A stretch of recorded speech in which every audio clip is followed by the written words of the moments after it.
दी India opportunity के sidelines पर गौतम दुग्गल हमारे साथ है इस वक्त मोतीलाल ओसवाल से। सर, आपसे जानना चाहेंगे कि अगर हम ग्रोथ स्टोरी की बात करते हैं भारत की, तो आगे 5 सालों में कौन से वो सेक्टर्स हैं जिन्हें जिन्हें आप सनराइज सेक्टर्स की तरह देखते हैं?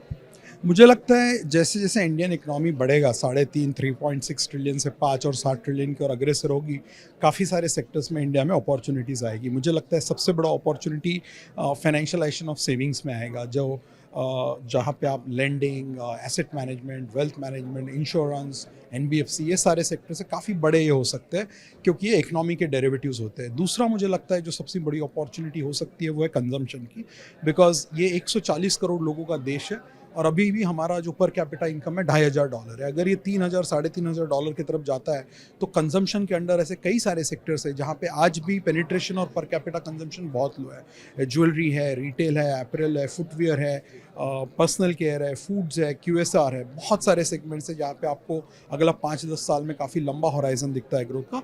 और तीसरा और लास्ट बड़ा अपॉर्चुनिटी मुझे लगता है मैन्युफैक्चरिंग, जहाँ पे कई सालों बाद हमें एक फोकस एफर्ट्स दिख रहा है गवर्नमेंट के तरफ से, पॉलिसी के तरफ से, पॉलिसी मेकर्स के तरफ से।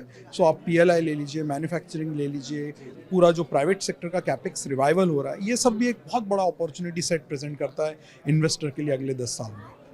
सर, अगर हम चाइना प्लस वन की बात करते हैं तो मैन्युफैक्चरिंग सेक्टर में बहुत सारे अपॉर्चुनिटीज़ दिखाई दे रहे हैं, जैसा कि आप कह रहे हैं। तो आगे आने वाले समय में 5 से 10 साल में इंडिया की पोजीशन किस तरह की देख रहे हैं आप? मुझे लगता है चाइना प्लस वन एक बहुत ही बड़ा अपॉर्चुनिटी बन सकता है इंडिया के लिए कई सारे सेक्टर्स में। इंफ्रास्ट्रक्चर है, डिफेंस है, और कई सारे सेगमेंट्स है। हम देख रहे हैं ईएमएस करके एक बड़ा स्पेस उभर के सामने आया है पिछले 1 साल में। अगला 5-10 साल में क्या हो सकता है बताना बहुत डिफिकल्ट है। डायरेक्शन पॉजिटिव है और अपवर्ड्स है। अब इसमें कितने नए सेक्टर्स बन सकते हैं और कितने बड़े कॉरपोरेट्स इसमें अपना प्रॉफिट पूल बना सकते हैं, ये तो आने वाला समय ही बताएगा। बट कई सालों बाद हम देख रहे हैं कि मैन्युफैक्चरिंग में एक बहुत कंड्यूसिव इन्वायरमेंट उभर के सामने आया है। सर, अगर हम बात करें एमएसएमई सेक्टर की, तो इंडिया की ग्रोथ स्टोरी में एमएसएमई सेक्टर का कितना योगदान हो सकता है आगे चलकर, और आगे आने वाले समय में बड़े सेक्टर्स, बड़ी कंपनीज के मुकाबले इन सेक्टर्स को आप इस सेक्टर की कंपनियों को आप किस तरह से देखते हैं? देखिए, इंडिया एक रिटेल कंजम्पशन ओरिएंटेड देश है और इसमें एमएसएमई सेक्टर्स ने कई सारे इकोनॉमी के सेगमेंट्स में बहुत बड़ा योगदान दिया है पिछले कई सालों में। एंटरप्रेन्योर्स का एक देश है।